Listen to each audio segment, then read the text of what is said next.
What's up, Ronnie?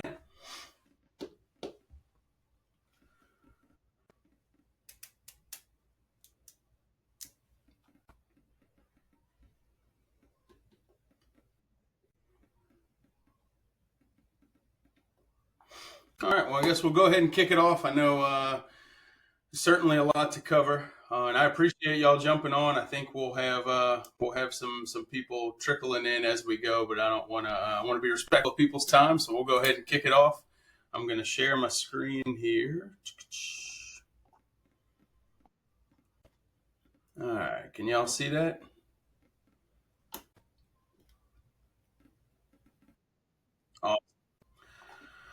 Good deal. So yeah, for those of you who may not know me, Mike Fernandez, I'm broker owner with Arpent Realty here in Chalmette.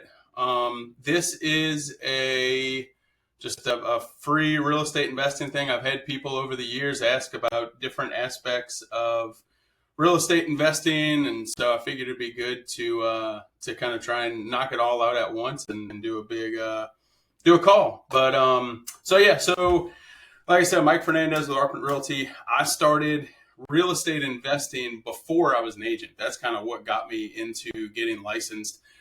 Those of you who found this from the from Facebook post, that the picture of that house that was on that post was actually the first property my wife and I ever bought. It was this dumpy little duplex that had termite damage and foundation problems, and the neighbors called it the crack house. They would literally walk up to us and say, "Hey, thank you so much for fixing up the crack house in the neighborhood." Turns out the address here on the screen is the same house. So 2211 Jackson Boulevard. We bought it. We lived in one unit, rented out the other, moved out for a couple of years, and then now we actually renovated it, and that's where our office is. So it's cool to see it come full circle. But yeah, so like I said, started in, I think, 2016. We bought that first property, and then we scaled up relatively quickly, mostly doing owner occupied type loans. So we did a FHA loan on the duplex. We did a VA loan on a fourplex in Violet. And then we did a rehab loan on a single family home in Chalmette. So we still own just about all those, and then we do property management as well. So just kind of a quick intro background. We've scaled down a little bit. At one point, I think we had 35 doors we owned between my wife and I, and some that we co-owned and partnered up with people for others. And we'll talk about all those different loan types I just talked about. All that we'll get in more detail for those. But just a quick overview of who I am and what got us here. Another key thing, look, this isn't a sales pitch of any type. I'm not a guru. I'm not trying to sell you a course like, hey, at the end, just buy my $5,000 course, nothing like that. I'm an agent. If you want to use me, great. I know we have other agents on the call. If you have an agent or you are an agent, that's great. You're welcome. I'm still happy to help, even if you're already working with a real estate agent. But yeah, so let's dive in. Let's see. So I truly believe that the key first piece is mindset.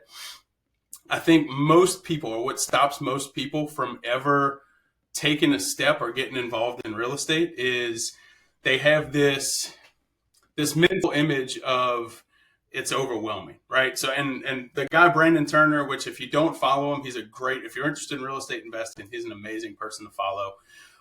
He has this really good analogy of, I guess if you go to Ireland, I've never been, but if you go to Ireland, they have these big Irish walls.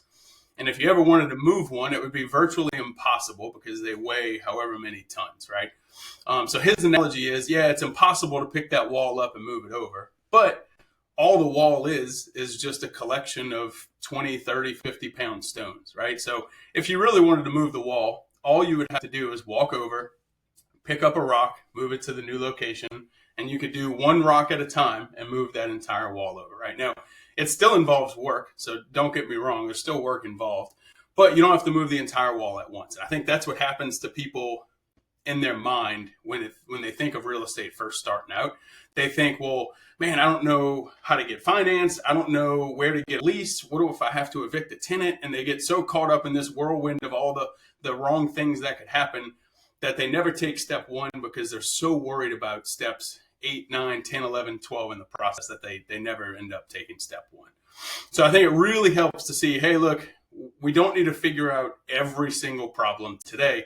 Let's focus on this right here, which is MINS is an acronym for most important next step, right? So for you, as you're going through this, and I know some of y'all are like in the game, own properties, probably further along than I am. I'm recognizing some names on the call, and some of y'all might be just starting out, right? But I think either way, it's important to figure out what is the most important next step for me right now. And it might be getting pre-approved for a loan. It might be reaching out to a wholesaler. It might be figuring out the partnership agreement if you're partnering up with somebody. But there's something that you can do probably in 5 minutes that's going to push the needle forward, right? The other piece I like to really reassure to people is that everything is figure outable. Literally anything in real estate, and even stuff that's way more complex than what I do. Like, let's say buying a 250 unit apartment complex, which I've never even come close to, right? You could break that down into 5-minute, very figure outable steps, right? If you really needed to. So, and then the last one is, I saw this recently in a book, action times education is results. And I think that is a force multiplier. One without the other won't get you very far. If you're just taking action and not doing any learning, you're probably not going to scale up very high and far. And then education with no action isn't going to get you anywhere. So let's dive in. So why real estate? You'll probably, I'm going to go over this pretty quickly because the fact that you're here probably lends to the idea that this is probably already answered, but there's probably some things, some misnomers that maybe you didn't realize, or areas that are a bigger deal than people think. So real estate is often pitched and portrayed as a get rich quick scheme, but it's the complete opposite, right? It is a pretty surefire way to long-term wealth, but it is very much a get rich slow scheme. There are people that try and do it get rich quick, but the further you try and pull that lever, the riskier and riskier it becomes, right? So it is a reliable path to long-term wealth, but it is not a fast man's game. The 5 major benefits that I found of why you would invest in real estate. Number 1, cash flow. That's probably the most popular, the thing that most people talk about. In my opinion, it's also the most overrated. That was my mindset when I got in, is like, I'm going to buy 10 rental properties and then I can retire at whatever age, right? But the cash flow piece of it is never as good as you think it's going to be. And I think it's the most overrated aspect of real estate investing. There's this guy, what is his name out of Lafayette? Chris Rude, another good person to follow. He talks about fast money, slow money, right? So fast money is what pays the bills day to day, whether you're a real estate agent or you have a W-2 job, construction worker, pool guy, whatever. That's your fast money paying the bills. Real estate is a slow game. It's going to pay the bills 30 years from now, 15, maybe 10 years from now. So it's going to build wealth long term, but it's very tough to, like, as all the gurus try to say, you just buy 2 rentals and you can quit your W-2 job. That's really not, especially in today's market, not much of a reality. The second piece is appreciation, right? Over a long enough period of time, real estate goes up, right? Of course, nothing's ever guaranteed, but historically, if you go back far enough, it always has gone up. I don't think there's ever, I pulled the data, I don't think there's ever been a time where real estate was worth less after 10 years than in any point. So even if you bought in the absolute worst time after 2007, 2008, if you waited 10 years, it was still worth more than that. Most times, significantly more, right? So that's number 2, appreciation. Number 3 is mortgage pay down. If you're getting a loan, which to me goes to number 5, I think it's one of the biggest benefits of real estate is being able to get a mortgage. I think that is the most underrated part, because no matter what happens with your cash flow, no matter what happens with the economy, real estate prices, no matter what happens with any of that stuff, you know that the tenant is paying down the mortgage. And for mine, they average, let's say, $3,000 to $5,000 per year that gets paid off at principal. That is pure net worth increase. And not $1 of that has been mine. Again, assuming the properties are occupied, right? So mortgage pay down is a big one. It's not flashy. It's not a ton of money, but it's just this slow, steady Again, assuming you're not belly up, it's this virtually guaranteed money coming in. Tax benefits, we could do an entire like 4-hour thing on tax benefits. But I would say there are a ton, and you should get a CPA or a tax guy who really knows the ins and outs of it. But there's 1031 exchanges, bonus depreciation, like ways where you can seriously write off active income, like not just write off the income you make from real estate, but income from other sources, like being a real estate agent or other types of flips, whatever. And then the fifth, in my opinion, this is the biggest reason, or the biggest reason of why real estate is leverage.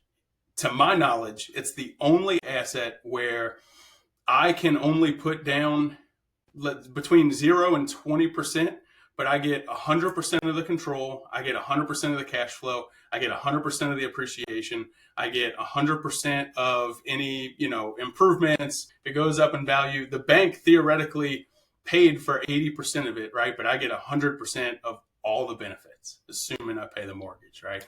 So I think leverage is a really big piece of it, and why the return on investment, excuse me, for real estate can be drastically higher than anything stock market, crypto, anything like that. Because like the stock market, if I want to own a share of Apple stock or Tesla stock, I have to buy the entire thing to get the benefit. Real estate, I only have to technically use my money to purchase 20% down, or if you're going to live in it, 3.5 or 5 or something like that percent down. So that's why real estate. I truly think it is without question, in my opinion, the best, if not the only way for a normal person, a normal American, to build wealth over time, right? And I can say, like, most of the real estate investors that I know didn't come from money, right? Like they kind of started grassroots, and they're the ones that are going to change the path of their family trajectory towards wealth. So types of real estate. And again, I know I'm blazing through some of this pretty quick. My goal here is to expose y'all. Some of this might be rudimentary and boring and low level, and I apologize if that's the case. But my goal is to expose y'all to what's out there, so that hopefully you can pick something up and run and do more research and due diligence and learn more about it, and kind of figure out maybe what that niche is going to be for you. Or we could have a follow-up, more deeper conversation about any of these things. But I at least want y'all to know what's out there. So types of strategies, this is probably not all inclusive, but it's everything that I could think of. House hacking, like I said, I really believe for somebody starting out or somebody who doesn't own a house yet, this is the single best thing that a young person or young family or young couple can do. Because what you're doing is you're stacking for most people, your biggest expense with investing, right? And there's so many advantages. We'll talk about loan types in a second, but so many advantages to house hacking, because you can get a lower down payment, a better interest rate. You can, in a competitive environment, you can even pay a little bit more than a typical investor would. Again, because if the alternative is paying $1,200 to rent, but you buy a duplex for $250 and the note's $2,500, but the tenant on the other side is paying $1,400.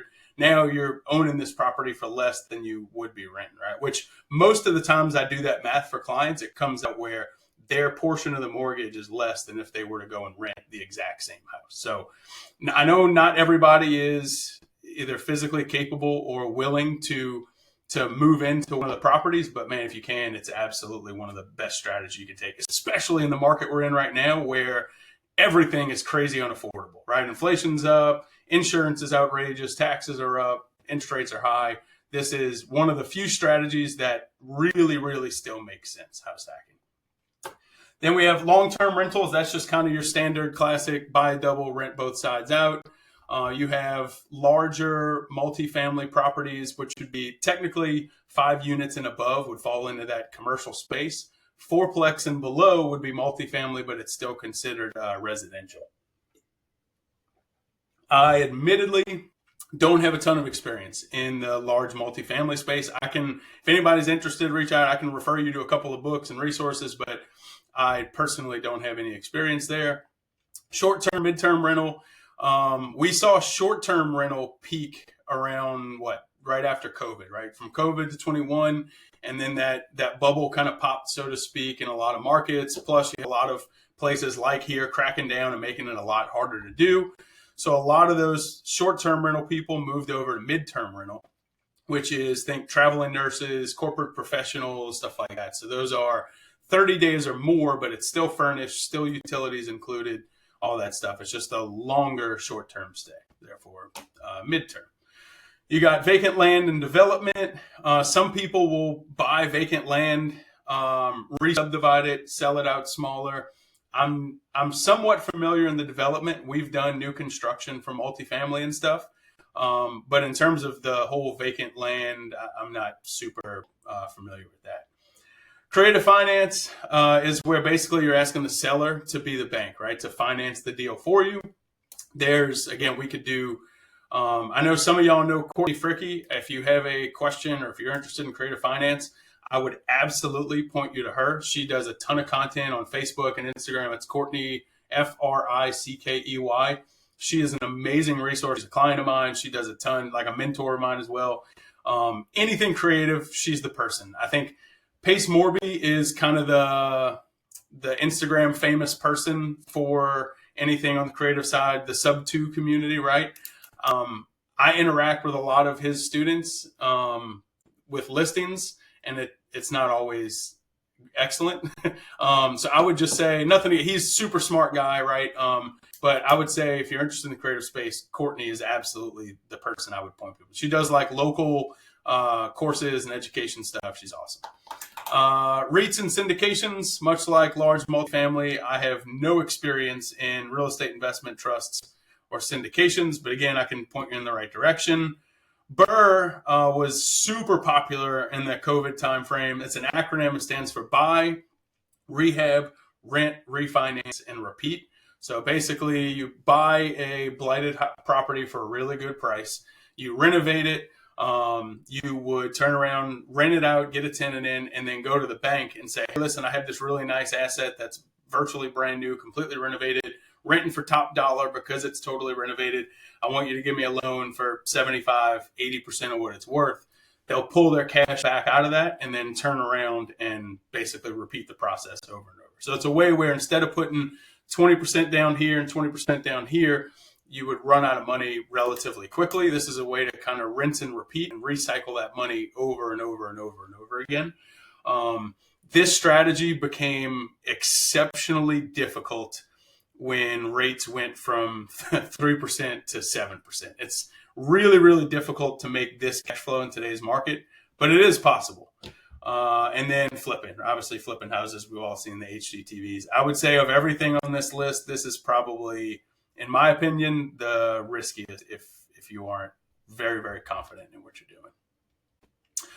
So before I move on, I'll say one thing that is awesome about real estate is there's so many different types and ways that you can invest in real estate. There's like commercial and industrial and all these other things that I didn't even put on the slide, right?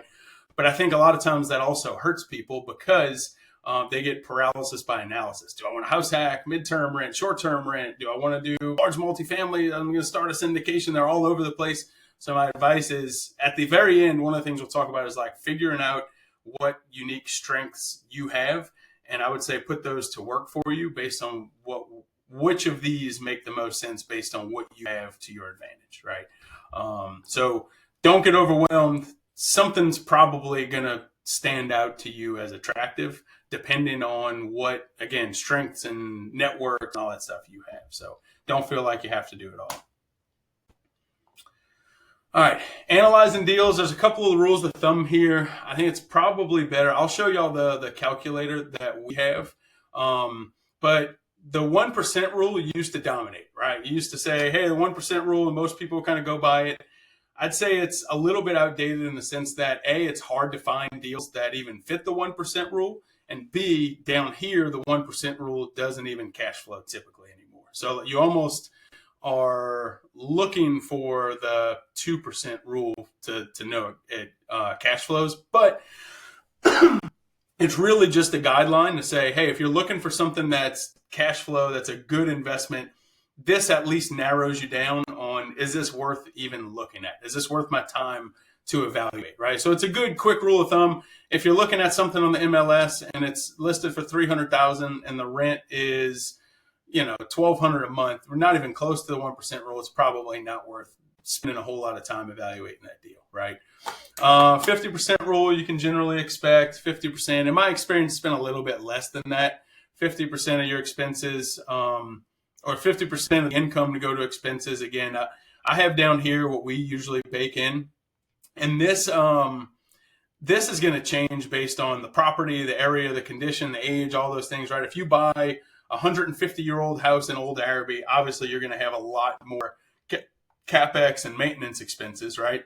Versus a new construction in Chalmette. But at the same time, something in a more desirable area like Old Araby, you're probably going to have less vacancy than you will somewhere else, right?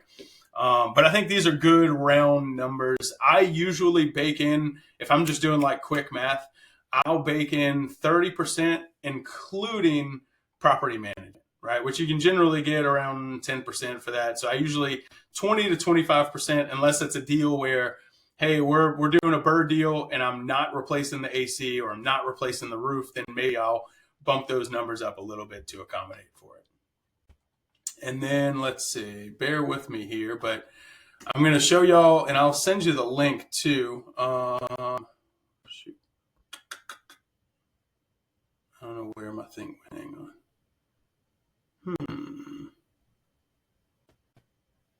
All right, I'll send y'all the link at the end. Give me 1 second. I don't know where my sorry guys, give me a sec.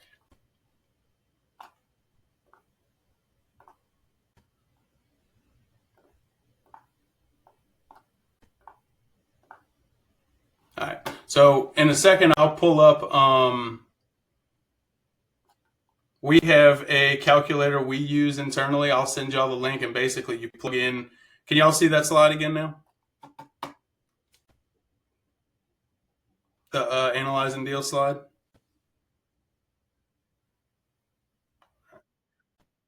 Okay. So we have a calculator we use. I'll send y'all the link. Oh, I actually just found it here. Let's see. Let's do this. Can y'all see that calculator?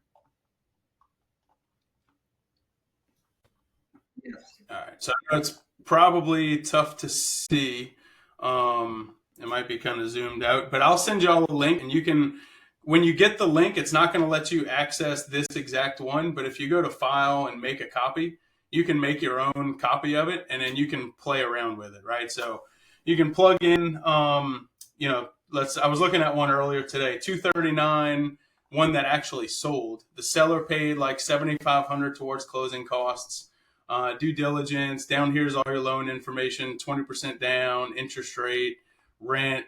Again, everything from property insurance, taxes, other insurance costs. I usually do flood there for about $1,200, property management fees. And it's really cool because it spits out not just your basic cash flow calculation for monthly and annual and then return on investment, but it'll show you your cash flow over time. So it shows for this property that somebody literally just bought last month, they're going to be at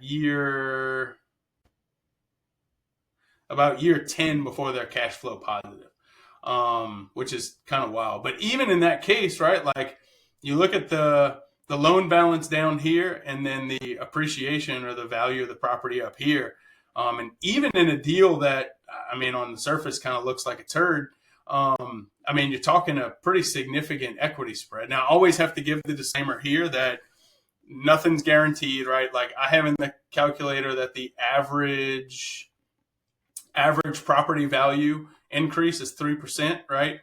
That is actually below the historical average, but you may have a year where it drops 8% and then another year where it goes up 12. So nothing's guaranteed. But again, if we're looking at historical averages, which I think is a pretty good guess, the equity spread just by year 15, right? You're talking it's worth 374 and they only owe 150, right? So that 20% that they put down grew pretty excellent. And ideally, you would get that same equity spread here where these two graphs kind of diverge with positive cash flow and not negative. But yeah, so I'll send that link so y'all have it because I don't know if we have time. Or maybe if we have time at the end, we can go a little bit deeper. But this is free. Y'all can take a look and just play around with it as much as you like. All right, let's see. Where are we at? Finding deals. So this is whenever somebody comes to me and says, Mike, I want to invest in real estate, but I have no idea where to start. I'm starting at ground zero. I got no resources, connection, money. Where do I start? I typically advise them to start looking for deals. And the general method that I advise is this: driving for dollars. So driving for dollars, what that is essentially drive around, look for a beat up piece of crap, gutted, blighted, abandoned property. Sometimes we'll have people do this for us, and we'll send them a specific list of, a blue tarp on the roof, broken windows, the grass is high, shutters are falling off, maybe window unit out the front window, but like abandoned cars, all these things. Essentially what you're looking for, excuse me, is pain, right? Because the person who has the excellent property and who is getting great cash flow, it's in great condition, they just replaced the roof, right? It's brand new construction. There's no pain for that person, so there's no reason for them to sell that property to you at a discount. So what you're really looking for is pain, somebody who needs to sell and that most buyers either wouldn't know about it or wouldn't be interested in it, right? So you're looking for these properties that have indicators of pain. Because again, the guy or girl who owns a property with no pain, if they want to sell, they're going to call an agent and say, hey, listen, I want to squeeze every single drop out of this limit. I want absolute top dollar, and I'm patient. I have some sellers that come and say, hey, Mike, if it doesn't sell, I'm fine. I just want absolute top dollar, right? So you're looking for the opposite of that. You're looking for the person who says, I need the cash. I want to get rid of it. I inherited this property. I want nothing to do with it. I want to get fast of it as fast as humanly possible, right? So driving for dollars, you're driving around looking for signs of pain. And then what you're going to do is find that owner. You can go to the assessor website. It's super easy in St. Bernard. I'm sure it's the same in Orleans, Jefferson, St. Tammany. But you can literally search the address and it'll pull up the owner's name, their mailing address, how much they bought it for, what the taxes are, all that info. And then there's a ton of different ways that you can get in touch with that owner from there. You can find them I found them on Facebook. You can find their phone number online. If I can't find any of that, I'll even just send them a handwritten note. Hey, drove past your property the other day. I'm an investor looking to buy. Please give me a call if you're interested in selling. So driving for dollars, for sale by owner and for rent by owner. I would say for investors more so this one, these for rent signs. The reason that stands out, and I think it's, again, you're looking for pain, right? So this is more than likely when an owner puts a handwritten for rent by owner sign out in the yard, this is more than likely the maximum point of pain for them owning that property, because they don't have a tenant in there. They probably just spent money on renovations. They're dealing with hundreds of phone calls saying, hey, do you take this program? Will you go lower in rent? What, asking all these different questions. So it's probably the maximum amount of frustration that they're going to have with owning that property. So it's a good opportunity to ask, like, hey, are you interested in selling? And the person who wasn't interested in selling 6 weeks ago is probably strongly considering it now, right? Now, it doesn't mean they're going to give you a huge discount, but at least it's something. So again, my number one advice for people when they say, how do I get started, is find a deal. And I think these top two are probably the ways to the cheapest get the most reps in, right? To get those in. And even if you call the first 50 people and they're not interested and they tell you to kick rocks or whatever, at least you're getting those reps in and taking action, right? To me, if you can find a great deal, there's tons of ways to make money on it. Now, it's interesting. I mentioned Courtney earlier. She literally just posted a video on her Facebook, I think yesterday or the day before, completely disagreeing with what I'm saying right now. So people definitely disagree. She takes the opposite. She says you should find the money first. I strongly think you should find the deal first, and then the money will flow, right? Because if you come to me with a great deal and say, hey, Mike, I found a great deal, what do I do next? We can partner. We can put it on the MLS. We can get you connected with a guy like Ty, a wholesaler, right? Like, there's a lot of different ways that we can exit that deal. MLS, this was a laughable thing to put on this slide 2 years ago because finding a deal on MLS was an absurd idea. There's a lot of pain in the market, right? There's a lot of people whose properties have been sitting for some of them 2 years. We've seen some of the new construction properties sitting for 2+ years, right? So there's a lot of pain, which again lends to an opportunity for potential deal. Wholesalers, we got a couple on the call. If y'all, Ty and I can't see everybody that's on. All I see is Tyler here. But if you're a wholesaler, drop a comment. You know what I mean? If you have an email, y'all can reach out to them and get on their distro list. They're sending deals all the time. And then these last two kind of work together. If you go to these networking events, we have one here in St. Bernard Parish the last Wednesday of every month. It's at the Coffee House. They do the West Bank Real Estate Meetup. Their info's on Facebook. There's the North Shore one. There's Noria. There's one in Baton Rouge that Jay Alexander runs. Every single one of those, there's going to be wholesalers or people there with deals who are looking for buyers. So if you're looking for a deal, go connect with these people, talk to them, get on their distribution lists, and just start getting the reps in. And even if you're not quite ready to buy yet, I think it's still great to just get a feel for what's out there and what they're sending out. And you can start plugging them into that calculator and analyzing them one by one. If you do one every day, you're going to really quickly start to see what's a good deal, what's not, what wholesalers like the guys on here are actually sending out good deals versus who's sending out something with a $50,000 rehab and they're, asking prices ARV basically. But yeah, so that's how we're finding deals. Let's see. I think we're at like the halfway point here. I got a couple more slides. Before I dive into financing and funding deals, I'll pause. Any questions on anything so far?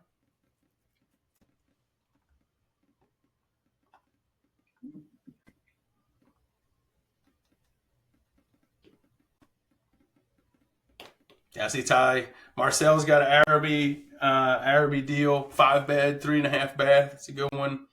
And then Ty's got his info in there. All right, we'll keep pushing. Let's see. All right, so financing and funding, this is probably the second biggest pushback or reservation that I hear is, well, hey, I don't have a ton of cash, right? I can't buy a house cash. I don't have enough for the 20% down payment, whatever. So there's a ton of different options in terms of financing. And if you're ready, I got a couple of different lenders I work with. I'm happy to send those out to y'all for, people in different spots on this slide. But so you got conventional loans is just basically what you would use if you were buying a home or if you were just going to buy a property, put 20% down and rent it out, right? So these conventional for investors, you're looking at 20% down. House hacking, like I talked about earlier, the huge advantage here is that VA, if you're willing to move into it, right, a VA loan, if you qualify for a VA loan, you're talking 0% down payment. So all you're doing is paying closing costs, most of which, honestly, in this market, we can actually get the sellers to pay for. So when I bought that fourplex in Violet, I think I actually walked away from the deal with a check because they paid all the closing costs, no down payment, and then I got all of the deposits and prorated rents from the tenants. So we actually walked away from closing with more money in pocket than we walked in with, which was pretty cool. FHA, you're generally looking at 3.5% down for that one. And then conventional has an owner-occupied program as well that's typically around 5%. Again, you're going to see better interest rates, but with FHA and these 5% down programs, you'll have a little bit of a hit to your cash flow because they're going to tack on PMI, which is primary mortgage insurance, right? So basically, because you're not putting 80% down, it's riskier for the loan. So they make you pay their insurance for if you default, is what that PMI is. You have tons of different commercial loans ranging from SBA to portfolio loans, bridge loans, rehab, you name it, it's out there. I'll give you a quick story on portfolio loans. I bought this little house way down on Bayou Road back in, 2018 or so. And I got it from an auction from Parish for like a phenomenal deal. The bidding was 50% of appraised value, and I was the only person to bid somehow. So literally I picked it up. The appraised value was like $75,000. I picked it up for whatever, 35, whatever that is. So I reached out, we fixed it up a little bit, and then I wanted to buy a double. So I reached out to Bradley at Home Bank, and I said, hey, look, this might be a really stupid question. I don't know if what I'm asking for exists, but can I take the equity that I have in this single family home and use it as the down payment for a double? And I thought for sure he was just going to, like, I'm visualizing, like in a movie, he's bringing all his buddies by the string. Look at how stupid this guy is. Look at this question. Like, it seemed like an absurd idea to me at the time, but his response was like, yeah, that's a portfolio loan. We do them all the time. And that's exactly what we did. And so a big lesson I took away there was like, don't be afraid to ask the stupid questions, right? But we did that, and it worked out really well. We were able to buy the double, and then we kept going. So there's SBA, which is generally more for those either commercial or businesses or those really big apartment complex. Bridge loans, again, is to get you from one of the other more short-term temporary loans. Rehab loans for new construction or significant rehabs. We've done a good bit of these with Home Bank, but there's a ton of lenders that offer them.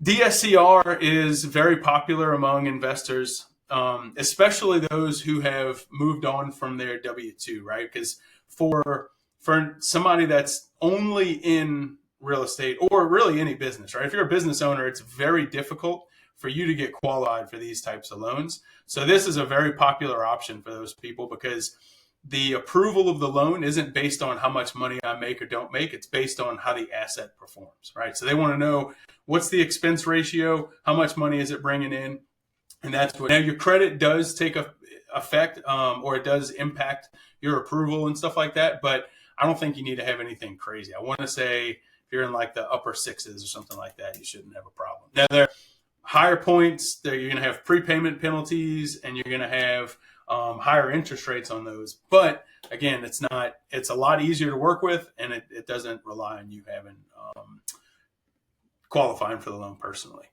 Private and hard money, I lump together. They're a little bit different, but private money is just someone that has a ton of cash that's looking for a good return.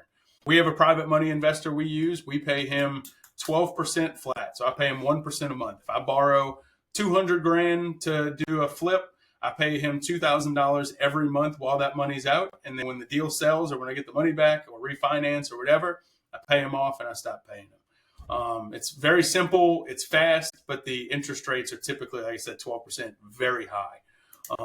So, it just depends on what you're looking for. I like it because it's, again, lightning fast. I can call them and say, hey, I need $200,000 by the end of the week. And he's like, okay, it's already wired, good to go. So it's for, really good for when you need to close the deal quick.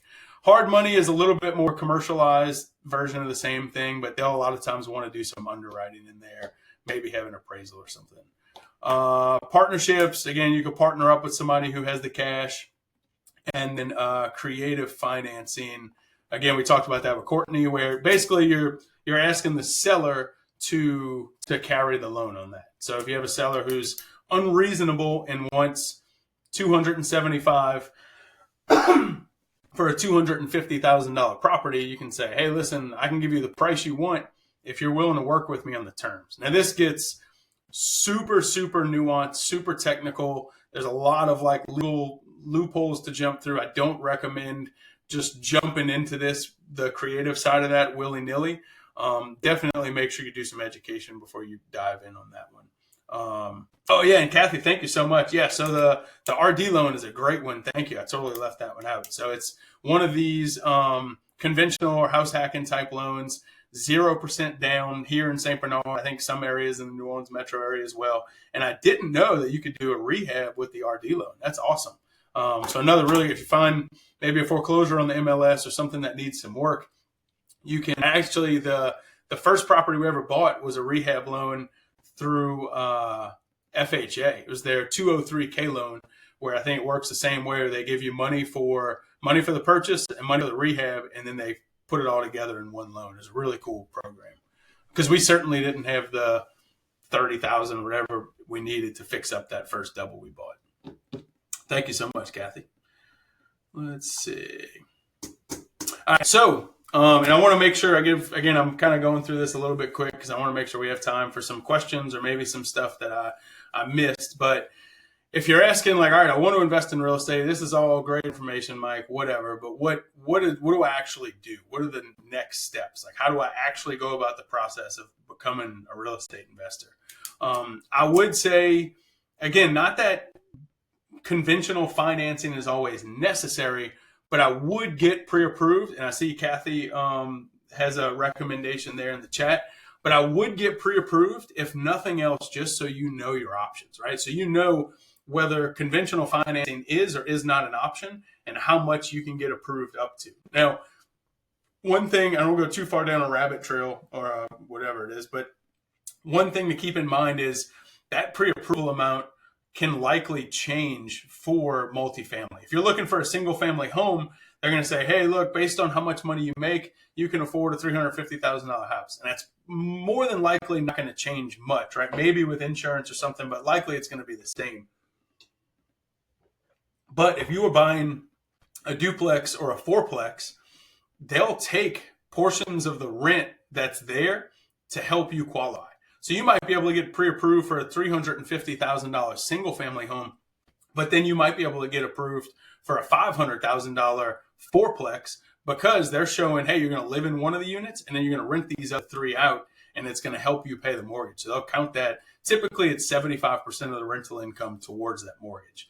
But either way, I think getting pre-approved is great because, again, you know what options you do or don't have, and it'll help you kind of hone in and focus. Again, real estate can be paralysis by analysis because there's so many options. I think this is one way to really help people hone in on what to look for.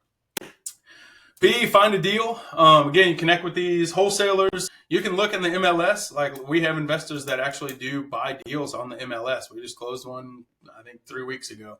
So they are out there. But again, I always recommend driving for dollars and the for rent signs because I think you can really get a great deal. Now, those options give you the best deal, but it also restricts your options in terms of financing, right? Because you're not, I mean, I guess you could do the RD loan. I'm sure there's some stipulations like there are for FHA on it can only be so bad, I would assume. But those are also a pretty big pain in the rear to close. Those 203K loans and the rehab loans, it's a lot more complex. So just keep that in mind. The more work it needs, the harder it's going to be on financing. But the easier it is on financing, the harder the chances are, the less of a deal it's going to be, right? So I think a balance between those two, or maybe you got a contractor buddy who's willing to put in the work with you and help you with the paperwork, then you could do one of those rehab loans and maybe it won't be too bad. Number 3, I'd say getting the reps in is probably the biggest thing. Even if you can't action that deal right now, I would say start analyzing one deal a day, or even if it's only one a week, or whatever it is that you can do, because you'll start to get a pretty good feel of what's a good deal, what's not, and it's going to speed that process up for you. It's also going to help you refine what you're looking for. You might start off saying, I really want a single family home, but then you analyze 50 deals and you're like, there's not a single family home that actually cash flows positive, which is extremely challenging with today's interest rates, right? So then you may shift and say, all right, hey, now I'm looking for 2 to 4 units because I need something that cash flows positive. But the more reps you can build in analyzing those deals, the better it's going to make you at it, and the more you'll kind of hone in what you're looking for. And then last, and I think this is a really big one, figure out what you have going for you, right? Because everybody's got something, and you may say, well, I don't have 20% down for a down payment, right? But do you have a background in construction, right? Maybe you have a really good network. Maybe you work with a ton of doctors and lawyers who are all complaining about how their 401k isn't performing good, right? There's your private investors. Maybe you have an eye for design and you'd be really good at designing Airbnbs. Or again, you worked somebody really close to our family just bought a property, super young couple, just bought a property maybe 3 months ago or so. And he's been in construction his whole life. So it's something that would have cost a normal investor probably $40,000 to $50,000 to rehab. He's a fireman, so he's spending his time off he did the underground plumbing all by himself, did some foundation work by himself, all the sheetrock, all that stuff. So their rehab cost is like $20,000 versus it would have been 50 plus for somebody who's just calling people out of the phone book, right? So figure out what is it that, or if you're an agent, right, you have access to the MLS and you have access to deals, kind of maybe, these pocket listings before things come up. But so, or time, right? Time is a big one. If you have time to go drive for dollars, I guarantee you can find a deal that you can connect with me or a wholesaler or another investor and figure out a way to work together to make money off that deal. So if you have a ton of time but no money, use the time to do a couple of deals, make more money, right? And then now you have the time and the money to be able to actually keep one of those deals. So figuring out what you have working for you, I think is absolutely critical. Let's see. All right, so I wanted to give a couple books. I'm sure there's some that I'm missing, and what I'll do is I have y'all's email from this. I'll email y'all this slideshow out just so you have it, so you have reference to these books. But there's some really, really good ones in here. Some of them are very, very like tactical numbers. Hey, here's how to analyze this deal. The first book that I ever read on real estate was this one here, Investing in Duplexes, Triplexes, and Quads. And it like really opened my eyes to like analyzing deals and the benefits of real estate. Highly, highly recommend it. I've never heard of Larry Loftus before or since, but it's probably one of the best real estate books I've ever read. It's awesome. But honestly, all of these are fantastic in terms of whether it's mindset or real estate. And then I didn't include them, but there's a ton of books. If you're looking for something specific on, like I actually just bought one the other day on like, there's ones on midterm rental. There's some on short-term rental on large. If you're more interested in doing syndications or large multifamily properties, there's a ton of really good books for those as well. So if you have anything specific, just let me know, and I'm happy to send those resources over. A couple of other resources I wanted to mention. Again, I'm going to plug the real estate meetups because it really is a tremendous opportunity. I can't remember who said it, but there's a saying, you are the sum of the 5 people you hang the most with, right? That you're the most with, you hang around with the most. I think it was Jim Rohn, but I really think that's true. And so I think if you want to do the things, if you want to be a real estate investor, I think it's critical to get around real estate investors. There was a really cool podcast where they were interviewing this guy. He was a super young guy, and he was buying like those giant multifamily properties. And they were like, dude, most people go from like, I bought a double and then a fourplex and then this and then that. And they worked their way up there after 10 years. They're like, how did you just jump in? And he said, well, all my friends were buying these big multifamily properties. He said, I didn't know that that's what you weren't supposed to do. I thought that was just normal. I thought that's what you just did. So I think the people you spend time with and associate with really does matter. So I think getting in the rooms with those people who are doing those things and who frankly make my wildest dreams look like just like an average Tuesday, which we have in a lot of those meetups. It's really, really important. So again, we have the St. Bernard Parish one. You can find us on Facebook. Actually, I have that. Hang on the next slide. So this one on the left here, you can scan that, or you can just search St. Bernard Parish Real Estate Investor Group. It's a blue logo. It'll pop up. There's the West Bank Real Estate Investor, the North Shore Real Estate Investor Association. There's the official New Orleans REI, and then again the one in Baton Rouge. But I think it's a different name. It's not Real Estate Investors. It's something money, or I can't remember. I'll include it later. But yeah, so that's the Real Estate Investor Meetup. The second QR code goes to our link tree if you want to set up a more specific call or anything. But I think we have kind of on time to end a little bit early, so I'll bounce it out. And if anybody has any questions, or those of y'all with more experience, if I missed anything, feel free to chime in. I'll kind of pause here for a second.